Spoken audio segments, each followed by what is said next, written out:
Hey everybody, it's Matt Warden from Matt Warden Games, and I'm going to be doing an unboxing of the new 4th edition of Jumpgate. For a quick comparison, I brought my previous editions. You can see the production on these stout boxes is really top quality. Nice, thick, heavy box. No wobble in that box at all. Since it does come from the Game Crafter, when you receive it, it'll have some crafter paper inside to be used to cushion the interior materials, and that can just get tossed or used for other things. I use it for packaging when I'm shipping things out. Inside, you're going to find some Ziploc baggies. Those are meant to help you keep individual player components organized by color. And then the mini cards, which are primarily resources and reference cards. The domino cards, which are the nav comp used in the game. The player pieces. I'll be doing a close-up of those here in a second once I get them sorted out. But this would be your ships. They do have some nice 3D plastic ships now, and marking cubes. Circles are used for the planets in this version, so we'll again show off each thing individually, and then the how to play book itself. The how to play book has a couple of things in it that are new to this version. One is when you're first setting up, you can do resources the traditional way of just shuffling the whole deck and dealing enough out to each planet and player, or I've got a balanced setup so that you could, depending on the number of people you have playing the game, telling you how many of each of the things to put, so that each resource type will have a relatively equal chance of giving you points, and that you're not trying to guess which ones are out on the table, which ones aren't. The other thing that's new in this booklet at the end here is a how to play solo, right after I get through all the different scoring. But there is solo rules. Okay, so I've got the separate player pieces separated here. I spent a bit of time working through the color set that would work.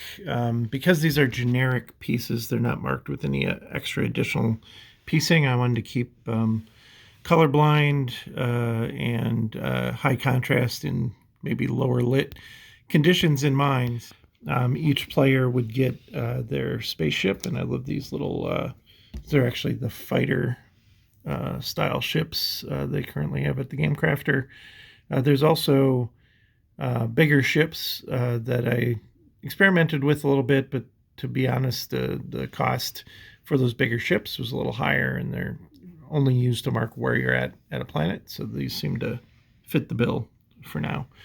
I do like them more than the generic 1950 style rocket ship that were in previous versions. Everyone gets 12 marking cubes in their color, and then also a reference card. Moving over to the nav comp and planet cards. Let me start with the nav comp. These are called domino cards. They're basically as tall as a normal poker card, but they're only half. They are a width exactly half what the height is. So normally your cards are 3.5 by 2.5 inches rectangular. These are 3.5 by 1 3/4. So I like using these because they shuffle nicely like a normal poker card, but they're also set up to do halvesies on a domino style. So as the nav comp is typically a couple of two different codes on each card, and then if a card has two codes of the same number, or two different codes with the same number on it, there will be a wild card of the third action type on here. Without going into how you play, that is how the nav comp cards are looking. There are 48 in the deck, equal numbers of every type of code you can get, and then every card gives you at least two codes, some of them a wild card.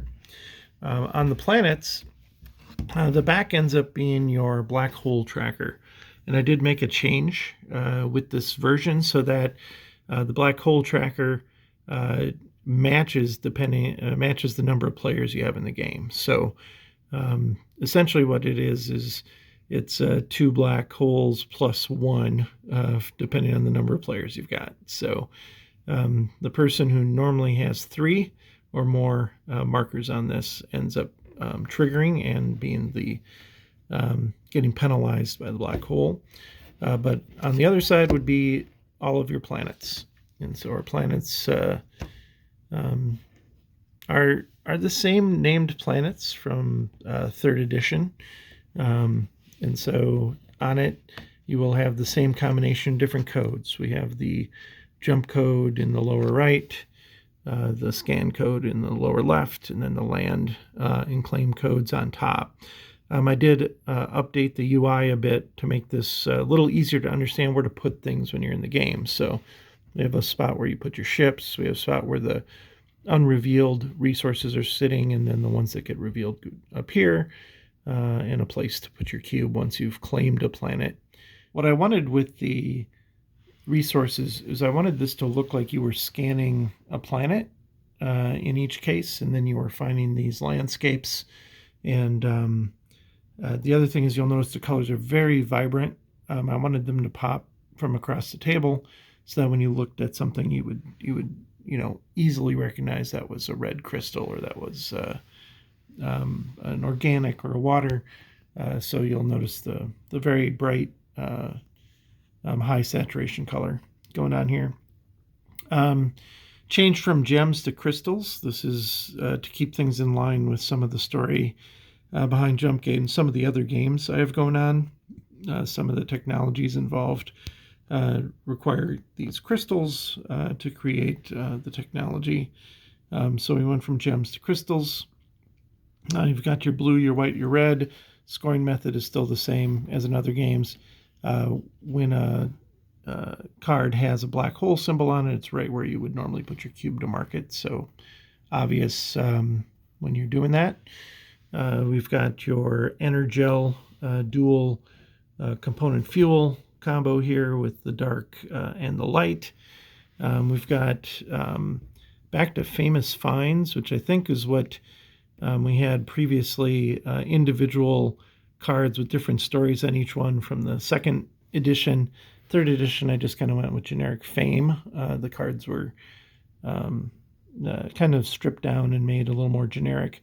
But in this case, we've got a little bit of flavor text here, and to make each of the famous finds seem a little more story to the game. Sand has been replaced with organics. Same concept, though.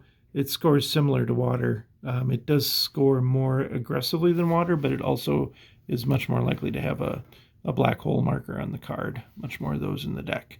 And then you've got water at the end, scoring the way it has been. So that is the way our resource cards look. I wanted the back, just as all the colors are pretty intense on the front, I wanted the back to be kind of a dull landscape. So we've got the beige green kind of look. Last 2 cards are 2 more reference cards for solo play. In the game, you're playing a 3-player game. You have a left opponent who goes left around the table and a right opponent that goes right. Just quick reference here to the main rules that go with the solo play.